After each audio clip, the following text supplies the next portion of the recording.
Ketua PSSI, Erick Thohir sudah tiba di Doha, Qatar dan siap melobi FIFA untuk batal menarik status tuan rumah Indonesia di Piala Dunia U20. Di akun Instagramnya pada Rabu 29 Maret memakai jaket perka berwarna hitam, Erick Thohir mengabarkan ketibaannya di Doha, Qatar. Kata Erick Thohir, ia dan tim PSSI lainnya langsung bertolak dari Bandara Doha untuk bertemu dengan FIFA.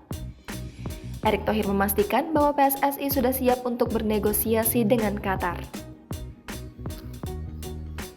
Ia pun meminta doa restu masyarakat Indonesia agar PSSI dan FIFA bisa menemukan solusi terbaik atas masalah wacana pembatalan tuan rumah Piala Dunia U20 2023 di Indonesia. Diketahui dalam pernyataan pada Selasa 28 Maret malam, Jokowi menyatakan mengutus Erick Thohir untuk bertemu dengan tim FIFA.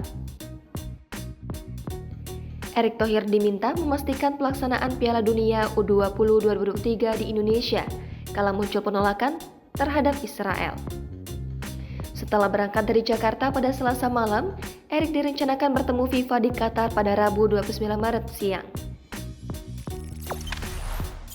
Jangan lupa subscribe, share, komen, dan like ya!